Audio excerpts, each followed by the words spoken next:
Welcome to Fitness for Noobies. My name is Jay. Today, squats. Now, you think of squats as quads, and it is.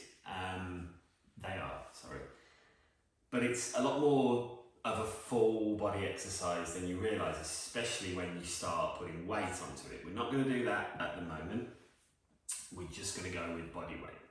So it will actually work the whole of your legs, including even your ankles, your butt, your core, and around to probably your lower back as well. So we're also in this video going to talk about flexibility of your ankles and of your hips, which will allow you to get into a full squat. So I think a lot of the time when you think of a squat, you won't realise the depth that you need to go to.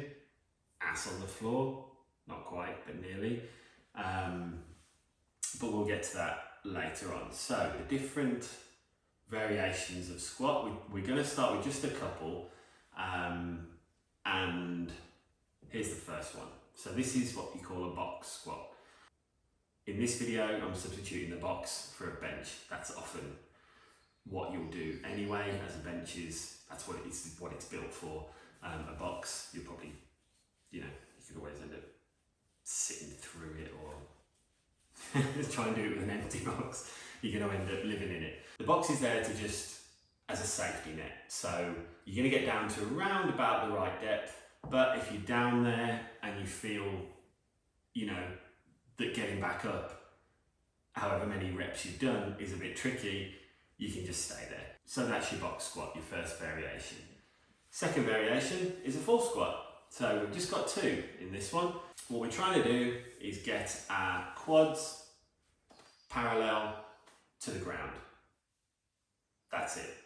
So whether you can or can't to start with, doesn't matter. If you can, great. If not, we're going to get there. So quads parallel to the ground. Knee should be at about a right angle. Now, if for starters you can't get down to that, and please believe me when I tell you when I first started, I could not. Practice.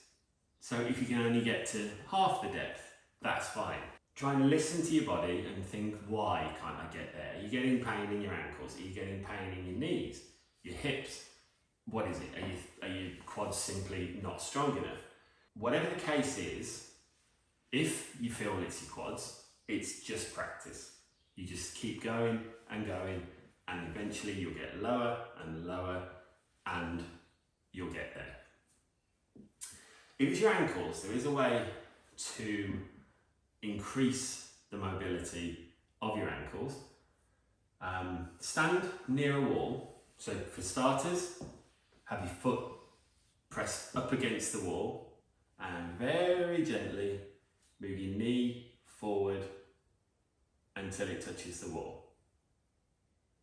Okay, that should be pretty straightforward. If you can't, don't worry, practice. So try, if you can't get there, go back and then lean back in again. Once again, practice. If you can't quite get there this time, don't worry at all about it. When you come to do them again next time, just do that when your knee can touch the wall. Move your foot back a couple of inches or a few centimetres, wherever you're from. And same thing again, try and get your knee to touch the wall. But at all times, make sure your whole foot is on the ground, especially your heel. Your heel will want to sneak up. Keep that rooted to the floor and lean in. I'm actually doing it even though.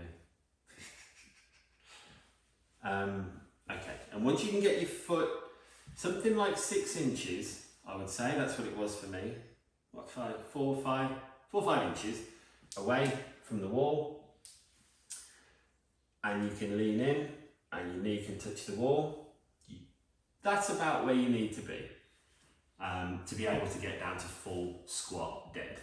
Now with your hips, you have these Spider-Man lunges. Now they are a bit fiddly, as you can see. I always mess up with where my foot's supposed to go. It's basically a stretch to open up your hips.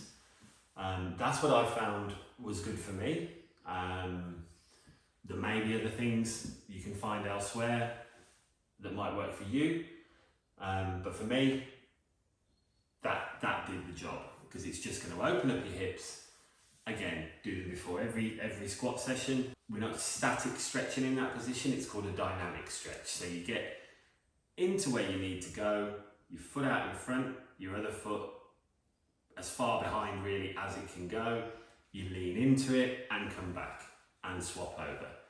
It's just opening up your hips to say, get them ready for your squats. I just recently as well found out a way to, when I start getting knee pain during squats, it's happened a little bit recently, and it's really an odd one, and it kind of does go against the whole static stretching thing, but it's one of these. Now this is normally a quad stretch, and this is something you would do after you've done your squats as a static stretch. Foot into your hand, and you're not holding it there, you are literally giving it a quick stretch. So again, it's a bit of a dynamic stretch. That has completely stopped my knee pain. When I tried it the first time, I was like, oh, I don't know about this, but it worked. If you try that, doesn't work, there may be information elsewhere, but that is what worked for me. So with your variations, same sort of thing as last time. There are only 2 obviously though. 3 sets of 8, start with a box squat, just so you've got the safety net of the bench there. Start with the box squat, 3 sets of 8. 8 reps, 1 minute rest, 8 reps. 8 reps, 1 minute rest, 8 reps, 1 minute rest, 8 reps. Once you can do that, move on to 9 next time. 10, 11, 12. Once you can do 3 sets of 12 box squats, you move on to 3 sets of 8 full squats. Again, if you can't get all the way down to start with, do not worry, just keep practicing and it will happen. Once you've done 3 sets of 12 body weight squats, you can always go up to 4 sets of 12, or grab hold of something heavy. If you've got a dumbbell, great. If you've got a barbell, even better. Or just grab something that weighs a lot. Grab your child. Hold your child and squat with your child. No, please don't do that. But yeah, just grab something fairly heavy, because your legs will be able to take it. If you do 3 sets of 12 body weight squats, you'll probably be able to hold a pretty significant weight. And again, go through, if you have to go through the variations, starting at a box squat, and then when you get to 3 times 3 lots, 12 full squats with your weight, go up in weight, and then start again. So the anatomy of a squat. Your feet can be shot anywhere from shoulder width apart to probably about 1.5 times shoulder width. There isn't a right or wrong way. People are built differently. People do what works for you.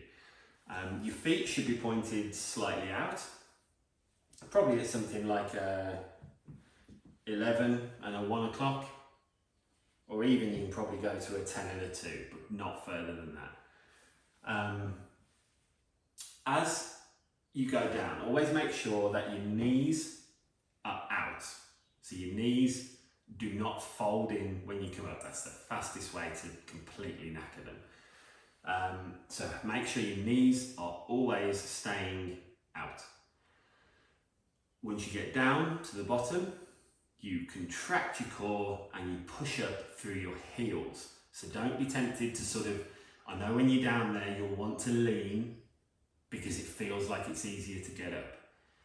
When you're down, push through your heels and contract your core, and that will get you back up. And it's as simple as that. So practice makes perfect. Give it a try. Always err on the side of caution. If it starts to hurt, stop. Why is it hurting? Is it your quads? That's fine. Just take it easy with your reps. If you can't do 3 sets of 8, do 3 sets of 6. Do 3 sets of 4. The main thing is that you're doing something, and give yourself a pat on the back as well. No matter how many reps you do, how many sets you do, whether you complete it or you don't, you're doing half squats or you're doing full squats, whatever, give yourself a pat on the back. You're getting off your arse. and you're trying to make a change, and that's awesome. So well done to you. As always, like, share and subscribe. Next up,